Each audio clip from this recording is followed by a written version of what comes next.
If you want to change the world, start off by making your bed. If you make your bed every morning, you will have accomplished the first task of the day. It will give you a small sense of pride, and it will encourage you to do another task, and another, and another.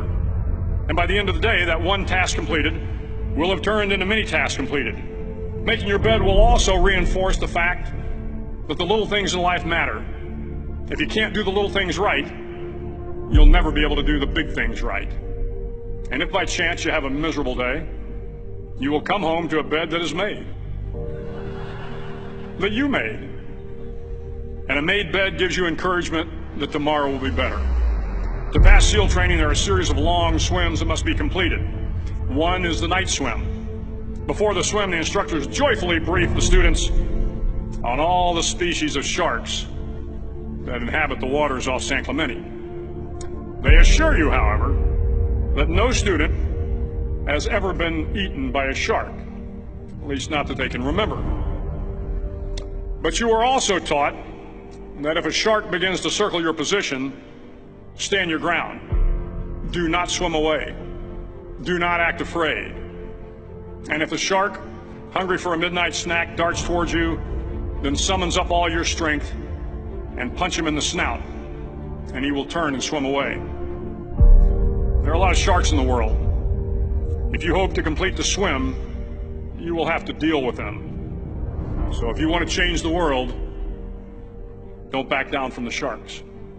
Over a few weeks of difficult training, my SEAL class, which started with 150 men, was down to just 42. There were now 6 boat crews of 7 men each.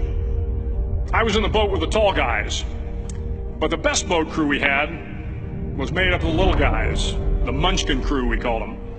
No one was over 5'5". The Munchkin boat crew had 1 American Indian, 1 African American, 1 Polish American, 1 Greek American, 1 Italian American, and 2 tough kids from the Midwest. They out-paddled, outran, and outswam all the other boat crews. The big men in the other boat crews would always make good-natured fun of the tiny little flippers the Munchkins put on their tiny little feet prior to every swim. But somehow these little guys from every corner of the nation and the world always had the last laugh, swimming faster than everyone and reaching the shore long before the rest of us. SEAL training was a great equalizer. Nothing mattered but your will to succeed, not your color, not your ethnic background, not your education, not your social status. If you want to change the world, measure a person by the size of their heart, not by the size of their flippers. The 9th week of training is referred to as Hell Week. It is 6 days of no sleep, constant physical and mental harassment, and 1 special day at the Mud Flats. The Mud Flats are an area between San Diego and Tijuana where the water runs off and creates the Tijuana Sloughs, a swampy patch of terrain where the mud will engulf you. It is on Wednesday of Hell Week that you paddle down to the Mud Flats and spend the next 15 hours trying to survive the freezing cold, the howling wind, and the incessant pressure to quit from the instructors. As the sun began to set that Wednesday evening, my training class, having committed some egregious infraction to rules, was ordered into the mud. The mud consumed each man till there was nothing visible but our heads. The instructors told us we could leave the mud if only 5 men would quit. Only 5 men, just 5 men, and we could get out of the oppressive cold. Looking around the mud flat, it was apparent that some students were about to give up. It was still over 8 hours till the sun came up. 8 more hours of bone-chilling cold. The chattering teeth and the shivering moans of the trainees were so loud, it was hard to hear anything.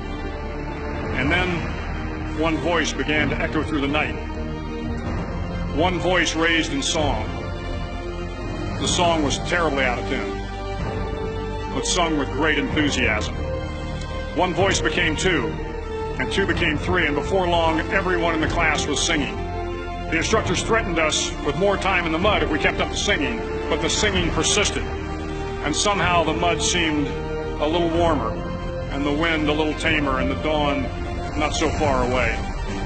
If I have learned anything in my time traveling the world, it is the power of hope. The power of one person, a Washington, a Lincoln, King, Mandela, and even a young girl from Pakistan, Malala. One person can change the world by giving people hope. So if you want to change the world, start each day with a task completed. Find someone to help you through life. Respect everyone. Know that life is not fair and that you will fail often. But if you take some risks, step up when the times are the toughest, face down the bullies, lift up the downtrodden, and never ever give up. If you do these things, the next generation and the generations that follow will live in a world far better than the one we have today. And what started here will indeed have changed the world for the better.